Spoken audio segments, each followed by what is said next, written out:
Now picture this, you are sitting in your favorite restaurant, about to drip a little bit of that dark, savory sauce into your stir-fried noodles. But have you ever stopped to wonder how it's made its way to your table? Today we're uncovering the secrets of one of the most iconic and versatile condiments in the world, soy sauce. Before we dive into the process, let's start with the basics. Soy sauce has been around since ancient China, becoming a staple in Asian cultures, especially in Japanese cuisine. Today, it's made using just a few simple ingredients: soybeans, wheat, water, and salt. Soybeans serve as a cornerstone ingredient in many traditional Japanese foods. It's also a pretty versatile ingredient and is the base for many staple products in Japanese cuisine. Let me quickly show you some of the most popular and globally well-known soybean products. Miso, a fermented soybean paste used in soups, marinades, and sauces. Tofu, made from soy milk, is valued for its high protein content and versatility. It's used in soups, hot pots, and even desserts. Natto, fermented soybeans known for their strong smell and sticky texture, often eaten with rice for breakfast, is believed to have numerous health benefits. And finally, probably the most popular product made from soybeans, soy sauce. Our journey begins here, on a soybean farm. Soybeans, rich in protein and umami, are carefully cultivated and harvested. Farmers ensure the beans are healthy and mature, usually around late summer. Farmers use combines to collect the beans, separating them from the pods in one swift motion. It's like a giant vacuum cleaner for soybeans. The harvested beans are then cleaned and sent off for their big transformation. Here we are at the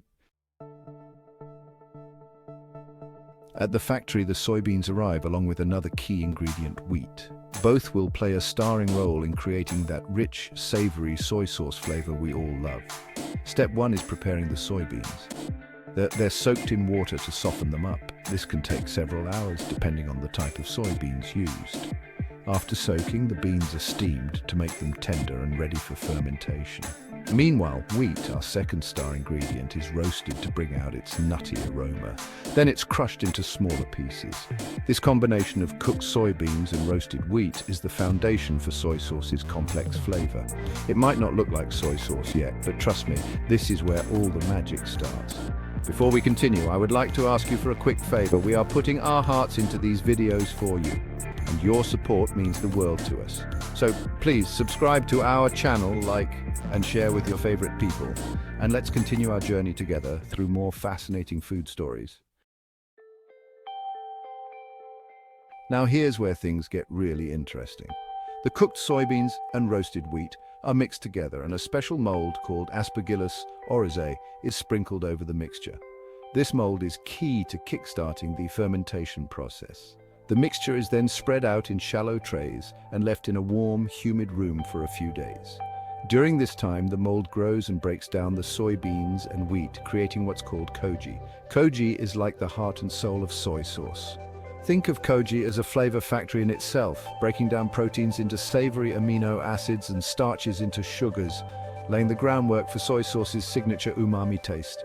Once the koji is ready, it's time for the next step, fermentation. The koji is mixed with a salty brine, just water and salt, to create what's known as moromi. This thick, soupy mixture is transferred into massive fermentation tanks, and here's the part that requires patience. The moromi ferments for several months, sometimes up to a year or more. During this time, natural bacteria and yeast work together to develop the deep, rich flavors that make soy sauce so special. Imagine a slow cooking process on a microscopic level. The proteins in the soybeans break down into amino acids like glutamate. Hello, umami. The wheat adds sweetness and complexity, and the salt keeps everything preserved and balanced. Throughout the fermentation process, the moromi is stirred regularly to ensure everything is evenly mixed and the flavors develop uniformly. Factories often use automated machines to handle this part, but the concept remains the same as it's been for centuries. By now, the moromi has transformed into a rich aromatic blend. But wait, we're not done yet. Once the fermentation is complete, it's time to extract the liquid gold. The moromi is placed into special cloth bags and then pressed to separate the liquid soy sauce from the solid remains. Modern factories use hydraulic presses for this step, applying tons of pressure to extract every drop of soy sauce. The liquid that comes out is unpasteurized soy sauce, packed with flavor but not quite ready yet. And what happens to the leftover solids, you ask? They're often used as animal feed or fertilizer. Next, the raw soy sauce is pasteurized to ensure it's safe to consume and has a consistent flavor. During this step, the liquid is gently heated, which also helps to enhance its aroma and color.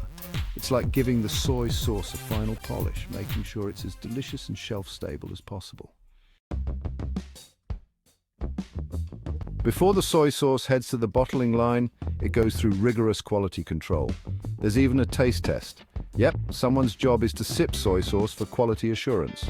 Where can I sign up for that gig? Once it passes all the tests, the soy sauce is bottled, sealed, and labeled. Factories can produce thousands of bottles per hour, ensuring that this liquid umami reaches tables around the world. And just like that, the soy sauce is ready for its journey to your kitchen. And now, for the best part, tasting it. Soy sauce isn't just a condiment, it's an essential ingredient that adds depth and richness to countless dishes. From sushi to stir-fries, its unique umami flavor elevates every bite. So the next time you drizzle soy sauce over your meal, you'll know the fascinating journey it took to get there. Essential ingredient that enhances so many dishes. It's amazing to think about.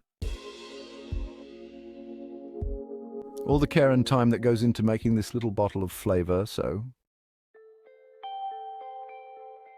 there you have it.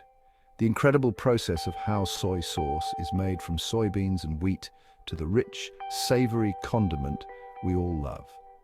Next time you drizzle soy sauce on your favorite dish, you'll know just how much work went into creating it. Did you know that the average American consumes about 3 pounds of peanut butter every year, or that peanuts were enjoyed by ancient cultures like the Aztecs and Incas who ground them into a paste? The journey of peanut butter starts with peanuts growing underground. Transforming these humble nuts into creamy spreads can take a long time. From the fields where peanuts are harvested to the high-tech machines that turn them into peanut butter, this is the truth behind how peanut butter is made.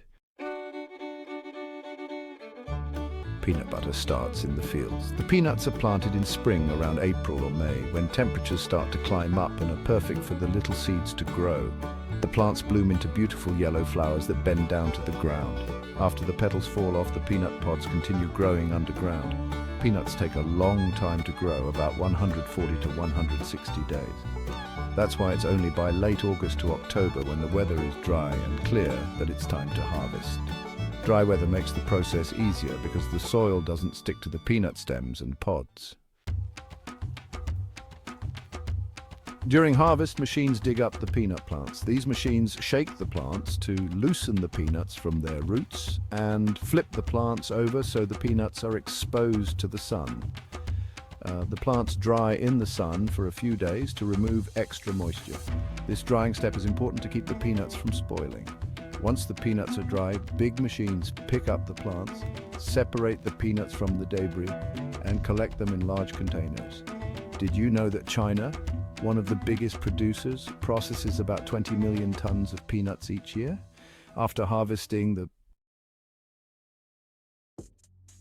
peanuts are taken to shelling facilities for the next step. When the peanuts arrive at the shelling facility, the first thing they get is a good cleaning. This step removes any dirt, stones, and other bits and pieces. Only clean peanuts move forward from here.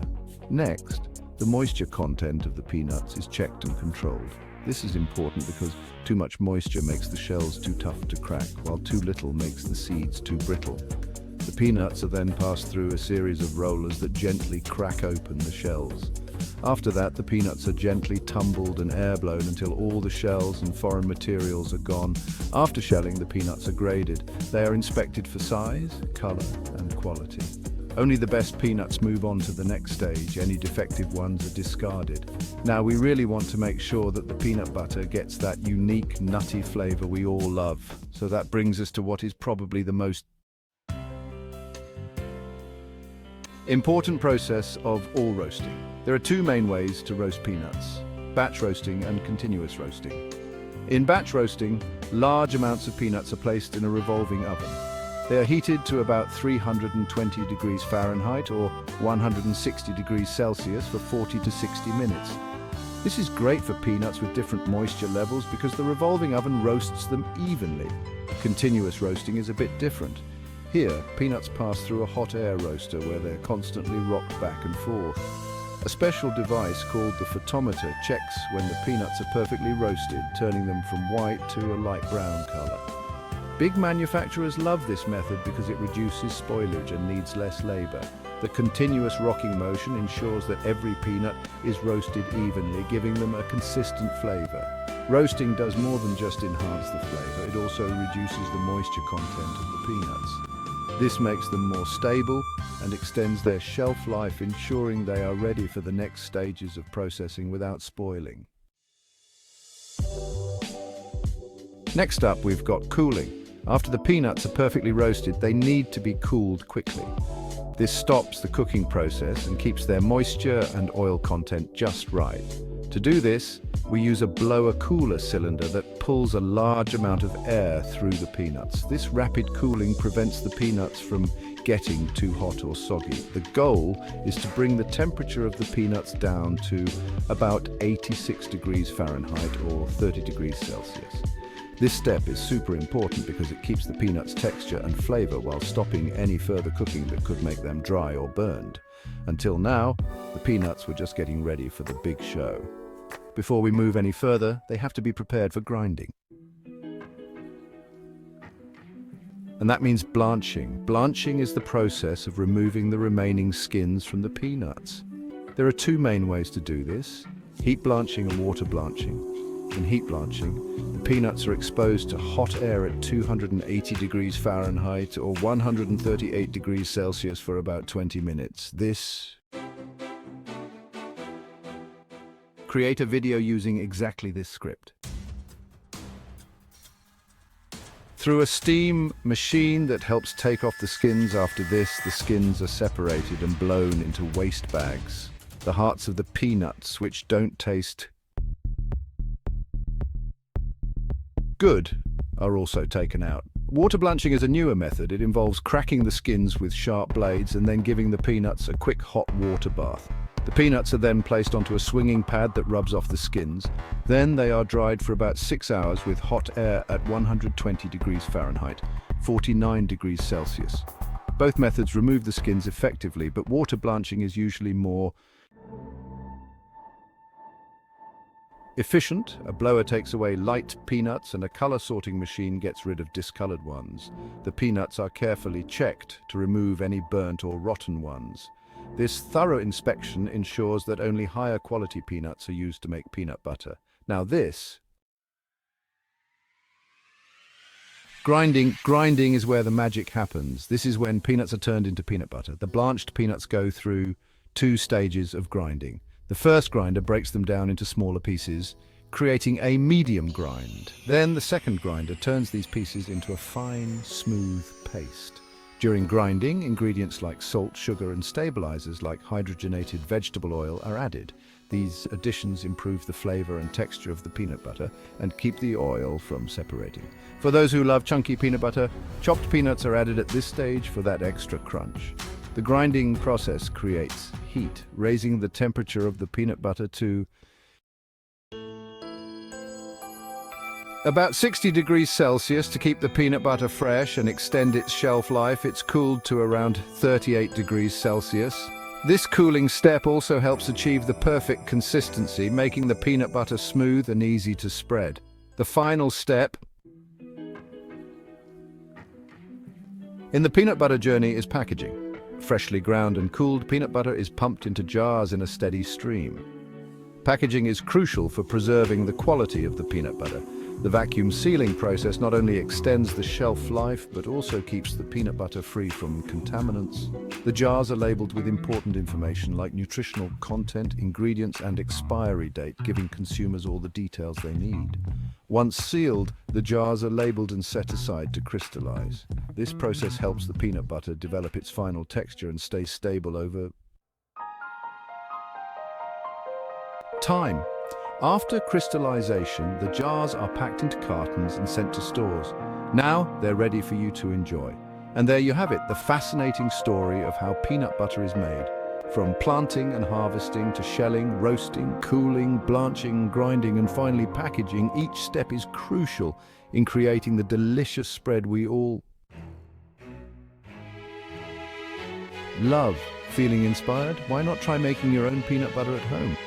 With just a few simple ingredients and some basic kitchen gear, you can whip up your own custom blend of creamy or chunky peanut butter. It's a fun and tasty way to play around with flavors and textures, and you'll know exactly what's in your